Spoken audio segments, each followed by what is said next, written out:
Hey, it is your buddy, Peace and Harmony with you here today. And we're zooming in and focusing in on a great viewer question, and that was to discuss holding on to abusive partners for so long. They're wondering why they had such a high tolerance to enduring this abuse, enduring this lack of attention, the name calling, the sort of nail biting things that were said that make people just become triggered and then perpetually triggered. The stress hormones, the sympathetic nervous system, which is like always on edge, always firing. Your body is not meant to be under that kind of stress. But when you go into stress, when you start releasing the adrenals, the cortisol, these stress hormones, the body gets a surge of energy. And it's really as a reaction like a lion is on the loose. There's a feeling of needing to protect yourself, getting super aroused, getting angry.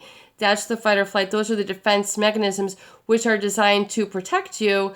But when you're in a relationship with a covert narcissist, sometimes if you are with it too long or with the relationship so long so that you can't see the forest for the trees, you can't hear your inner voice, all you see in front of you is like a big, billboard of this covert narcissist filling your mind, filling your thoughts, filling your focus with the I'm not and the ignoring and that we can't do this and tolerating this sort of fear or double and triple lives that they're leading and not knowing or how to acknowledge it, living in paranoia, feeling that life is conspiring against you. Not knowing if it's right or wrong to stand up to them because you're intimidated. The fight or flight is put you in a sense of being intimidated. And so you don't know how to embrace your inner self. You don't know how to embrace that loving part of you because it almost becomes two distinct experiences when you're in a relationship with a covert narcissist. There's so much that goes on pathologically in terms of their lying. Their lips are zipped. There's so much that they don't share, but yet you will know. Things that they will say, things that they will do, the retreats that they go on, i.e., they're home late. They're not there on the weekend. They have all sorts of excuses that you begin buying because of the stress hormone. You just get into that defense mechanism where you really don't know what to do. You become in a fawn-like manner, and like a deer in headlights, you can't move. You become almost paralyzed by this surge of adrenaline and cortisol. It's the amygdala, it's the pituitary gland, sending you into this hyper focus on fear. And it really does fill your vision like a billboard, like if you were just to be right up against it.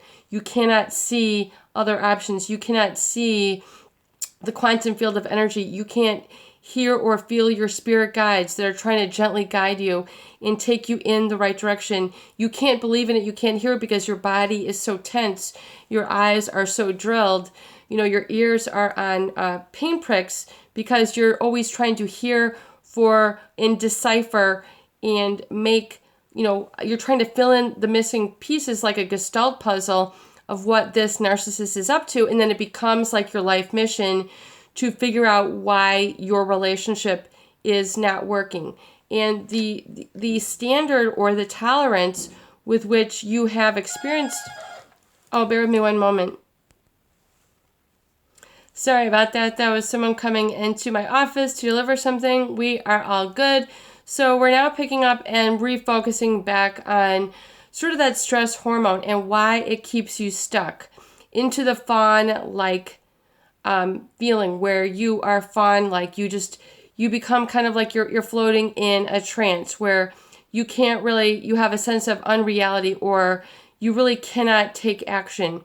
You are in an overload or overwhelmed situation where you can't take in all the information at once. It's so painful that you can't get into your reasoning, critical thinking mind. In other words, the fear is so overwhelming, the adrenaline, the cortisol, the feeling like you just want to have peace and harmony back, the feeling like of disbelief. You can't believe that this person would be doing these horrific things to you and you did nothing to bring it on.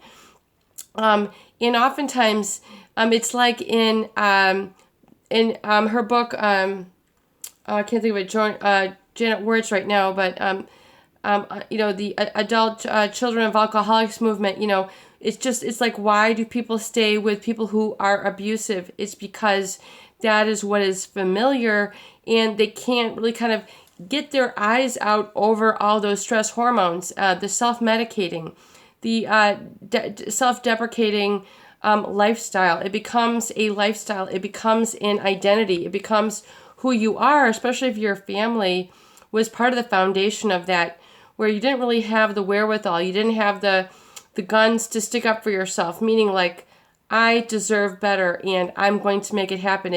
That sense of conviction and certainty in knowing, and you really do have, really do need to have like an altar of faith where you know and are certain that you deserve better, even though you don't want to leave. It's a need and then want. So, the need, it becomes very crystal clear. It becomes without a doubt, where you just pick up and leave. You don't care, but all you know is you have your life back when you leave that moment. And it's because you have become so immune. Your tolerance has been so high to poor treatment that you can't even see it. You can't identify it. You can't, engage in your positive, orderly direction thinking. You can't, your inner spirit, which is your intuition, which is your sixth sense, which is really your spiritual side, which exists in all the quantum energy, which is really life putting solutions and answers and people and thoughts and experiences in front of you, which are life-giving, which are in your best interest. You can't really see those because it's clouded out. It's grayed over. The grayed over is taught. It's taught to be that there's some admiration with staying with someone who's abusive.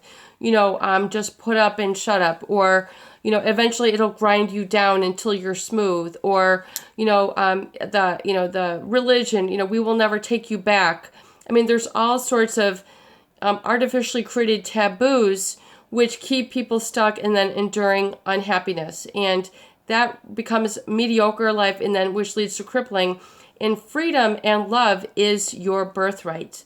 It's written into the Constitution, but you're out of touch with the Constitution, the makeup of life, when you're in or surrounded by that. So you need to get out. You need to get away. Even though, your stomach is telling you, you've got a new adrenaline that's just taking you off into the right direction, you have an absolute certainty, and it's a different feeling. It's the feeling of hope versus wish. There's a whole different energetic vibration that comes with hope versus wish. Hope has commitment and action backing it up.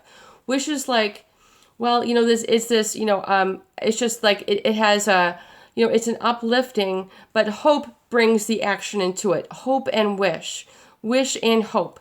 When then you've got the two backing each other up, you've got action taken, and you're now, you've got like wings on your feet. And yes, your guardian and angels will be there for you. They will let you know that they will put people in your path. They will put solutions in your path. They'll put new pieces of clothing, books in your path. You might see a feather. You might see like a coin on the ground. It's just letting you know you are making the right choices. You are making the right decisions. You're on the right path. You might see like repeating numbers again and again.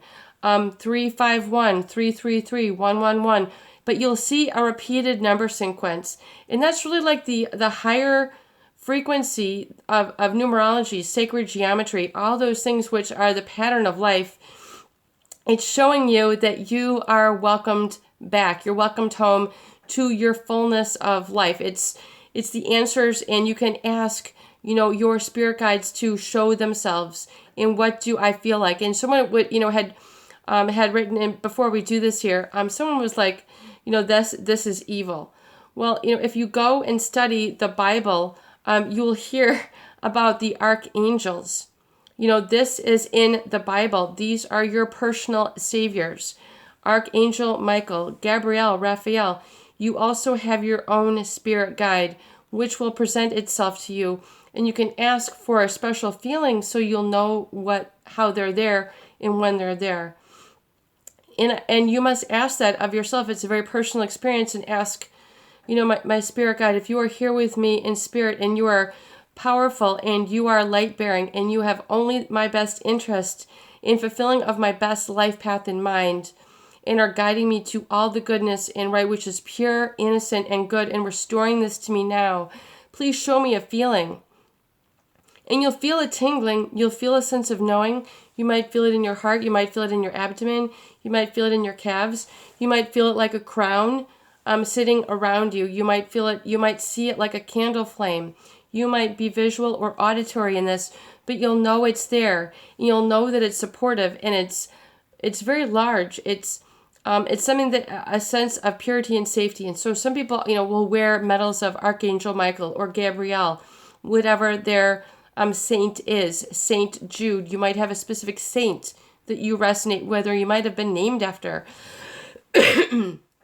But it's important to realize that you want to sort of deactivate those stress hormones and say, okay, like those people who are always like super tense, you've got those, you've got the stress hormones, the adrenaline always flexing your muscles. It's like they're drinking a glass of milk and they're like, they are so tense. They're sitting and fidgeting. They cannot focus, but they're hyper focused on some sort of fear, which is not there in the present moment. So you need to come into a state of peace. You need to come into a relaxed body and realize that you deserve this. And then and being able to focus in a relaxed body and not feeling like either you're going to be attacked or someone is going to be ignoring you, that they are going to take away your glory, your ambition, who you want to be, your positive I am, your identity, which is breaking free from that stress adrenaline.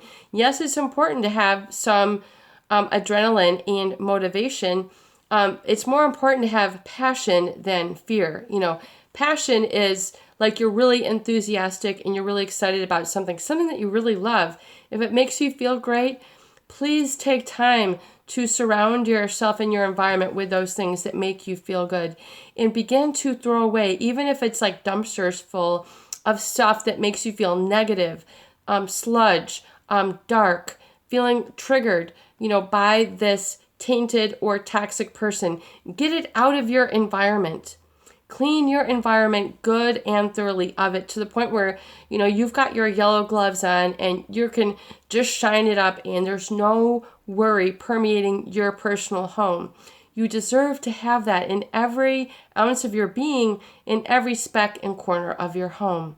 It is your buddy, Peace and Harmony, with you here today. And I hope that these videos do help. Please share and please subscribe for more great tools, videos, discussion, and support.